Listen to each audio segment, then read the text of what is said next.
What's up, guys? Today I'm going to bring you a video on protein skimming and how to tune your protein skimmer. I've seen some common misconceptions here on how to set a protein skimmer.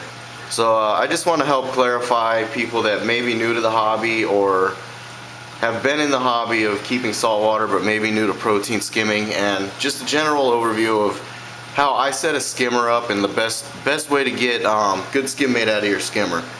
So as you can see here, I got some good skim mate going here. This is about 3 days, nice dark stuff. I'm gonna go ahead and take the cover off.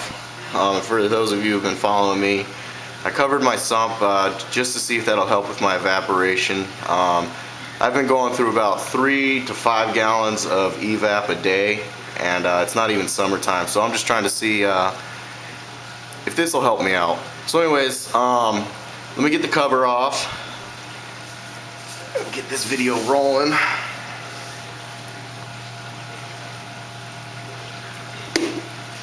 Now, hold on, let me get this damn cover off.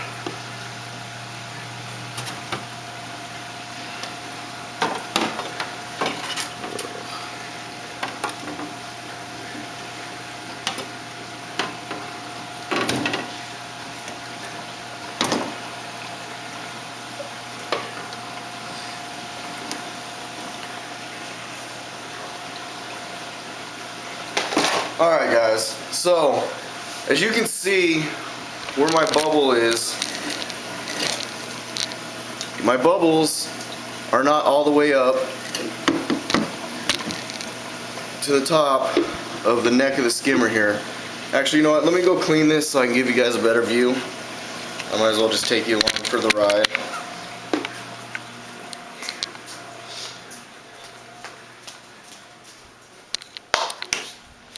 Alright, so let me clean this out real quick, that way I can give you guys a good clean view.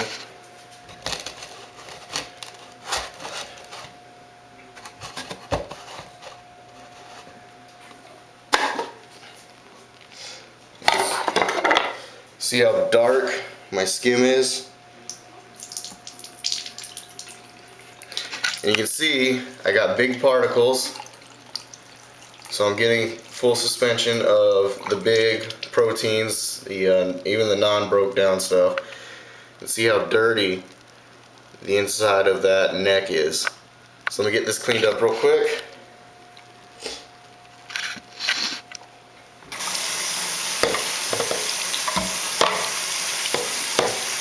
Now, this is an ASM G3 skimmer, for those of you who don't know.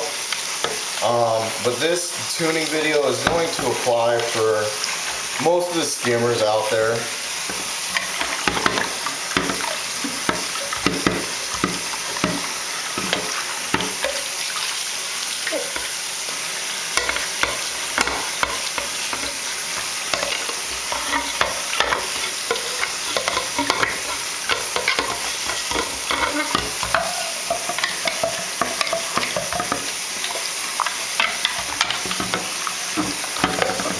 Now, something I want to tell you guys that I've noticed, that after cleaning the protein skimmer like this, where it's nice and clean, for the most part anyways, see how you can see through it now, my hand's inside the neck, the skimmer does go through like another break-in period. It doesn't start skimming right away after getting a cleaning. So it needs to wait, my skimmer, I have to go, I have to wait a day or so before it actually starts pulling skim again. And that's because it's building up the slime coat inside the skimmer neck again. And then it starts pulling the bad junk out. Running a protein skimmer you gotta have a lot of patience. As with anything in this hobby. Alright, so anyways, I got this pretty clean here. So let's go ahead and go back out to the tank. Lid here. Alright, let's go.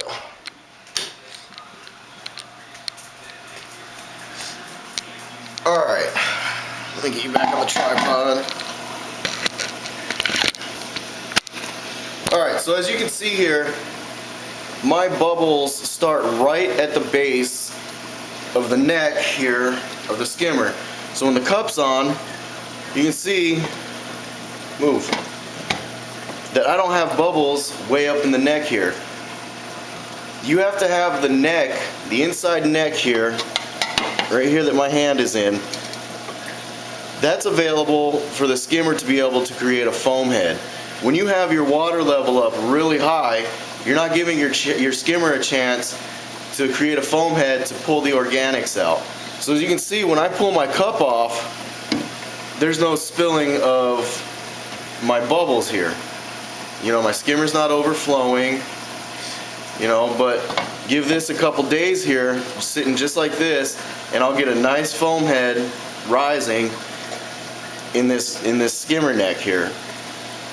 So my advice to you is set your protein skimmer kind of where you don't have the bubbles overflowing out of the skimmer and they're not up in the neck of this collection cup, because it becomes too wet of a skim. And when people, you know, in my opinion, the common misconception for people is they think they're going to get a better skim when they have their bubbles way up in the neck here.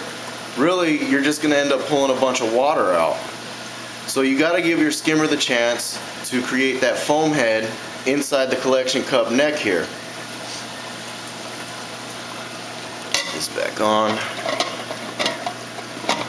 So you really don't want to have your bubbles too high. Obviously that's going to be a recurring theme here.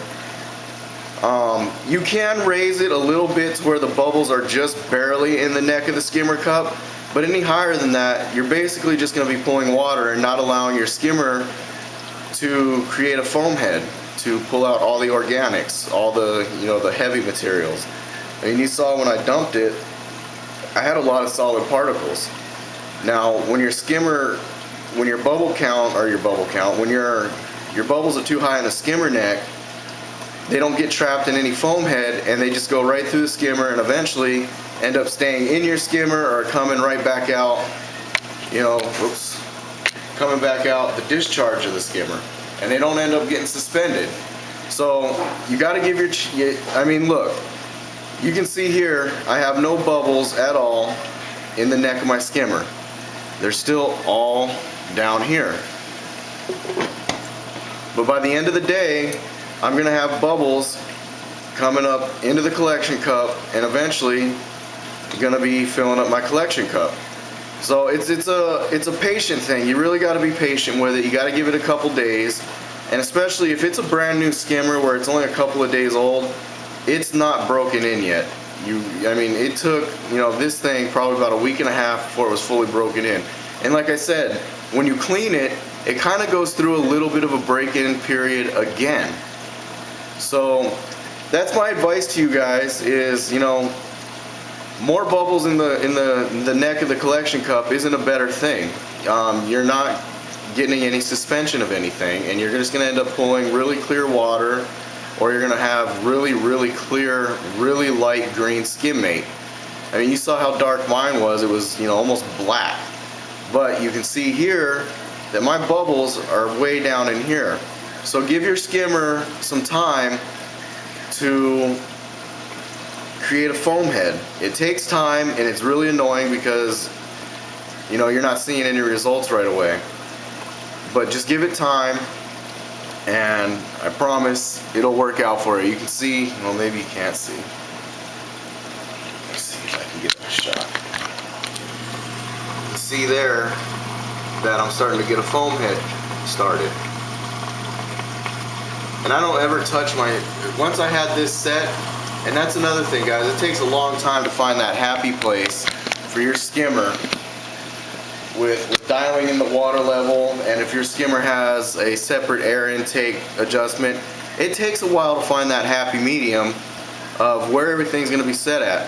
Like I said, now that mine's all set to where I have the perfect amount of skim mate pulled for my liking anyways, I don't touch any of the water level, any of the air intake adjustment, nothing. I just leave it, I clean it, put it back on. Takes a day, maybe 2 days sometimes to start pulling junk out again. And you know, within 3 to 4 days after cleaning, I got half a cup of skim mate. So basically guys, just patience, give it time, you know, set it and let it go for a couple of days, see what happens. If you're not liking it, adjust it from there. If you're not getting enough skim mate, if you're not getting anything, raise the bubbles just a little bit. Big drastic changes in a protein skimmer are not good. I mean, a lot of times, especially with these, I've seen a lot of people, let me take it off the tripod again, that have a skimmer like this where the only means of adjusting is a pipe. And you know, it moves up and down, and that's what adjusts the water level. Those are hard to tune in.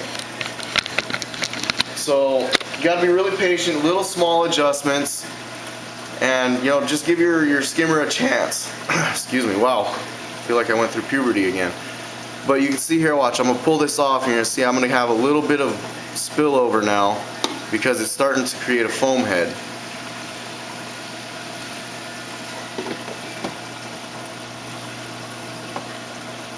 So anyways guys, that was just a quick video on my take on tuning a protein skimmer. You know, having the bubbles way up in here is not going to give you better skim mate. It's going to give you really, really wet skim mate, and you're not going to get the solid particles out that you really want to get out of your tank. So I mean, at the very least, you know, you can see, as you guys have seen already, my bubbles are down here. You can raise them a little bit so they're in the collection cup, just a little bit if you want a wetter skim mate, or your tank is real dirty, or you're going to do a water change, or you blew your rocks off. Then you can run a little bit of a wetter skim mate. But any higher up in the collection cup, you're not allowing your skimmer the chance to create a foam head to start pulling out the organics. So anyways guys, if you have any questions on this video, or if you think I missed something or I did miss something, let me know. I'm not perfect at making the video here, but just wanted to give a quick video here on setting up a protein skimmer and adjusting the bubbles so you get a good foam top here. So anyways guys, I will see you in the next video, and I will talk to you later.